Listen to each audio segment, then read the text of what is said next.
A última reportagem de hoje é sobre duas pesquisas que foram divulgadas nos últimos dias e que registraram um fenômeno que todo mundo já notou, você, inclusive.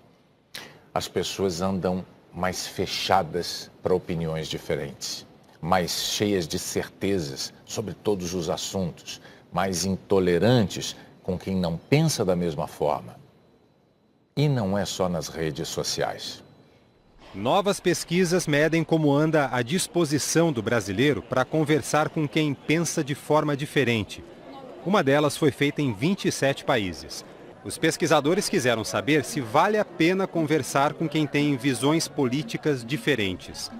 32% dos brasileiros que participaram acham que não vale a pena.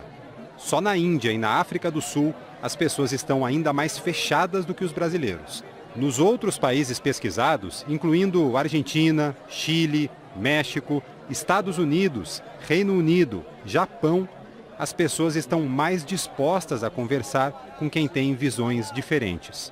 Nas redes sociais existe até um remédio pronto para quem não quer saber de diálogo: bloquear a outra pessoa. Quando os pesquisadores perguntaram se as redes sociais estão tornando os debates sobre temas sociais mais divisivos do que eram antes, 54% dos brasileiros disseram que sim. Nesse ponto, o Brasil ficou na média dos outros países. Dora Tognoli, psicanalista e mestre em psicologia social, acha que a sociedade está passando por um período de narcisismo. No narcisismo, o outro não existe.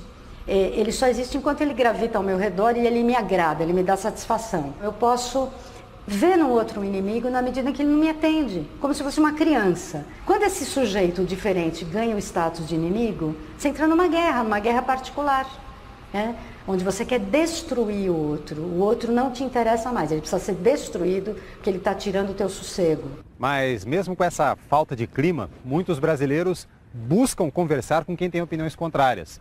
Têm paciência para isso, acreditam na força do diálogo. Se existem dois lados, essas pessoas transitam entre eles.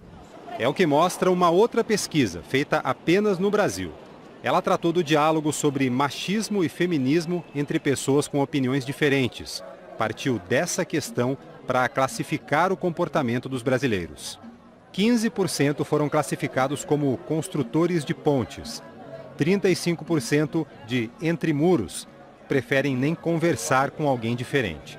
50% dos entrevistados estão em trânsito, às vezes mais abertos a conversar com quem pensa diferente, outras vezes menos.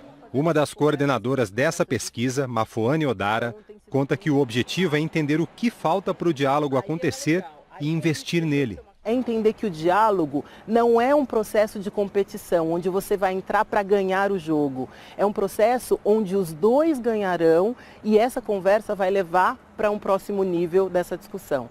Fernando Schiller, doutor em filosofia e cientista político, afirma que quem se fecha ao diálogo vai virando especialista nas suas próprias opiniões e perde o senso crítico sobre aquilo em que acredita.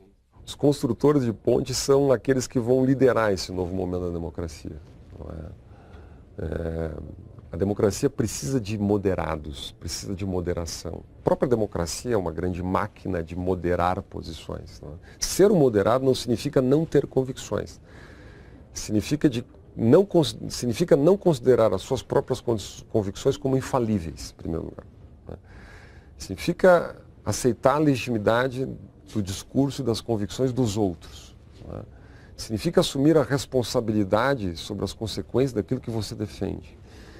Significa a capacidade de mudar de posição quando aquelas ideias que você defendia se mostraram menos eficientes do que você imaginava. Ninguém, no fundo, numa democracia é dono da verdade.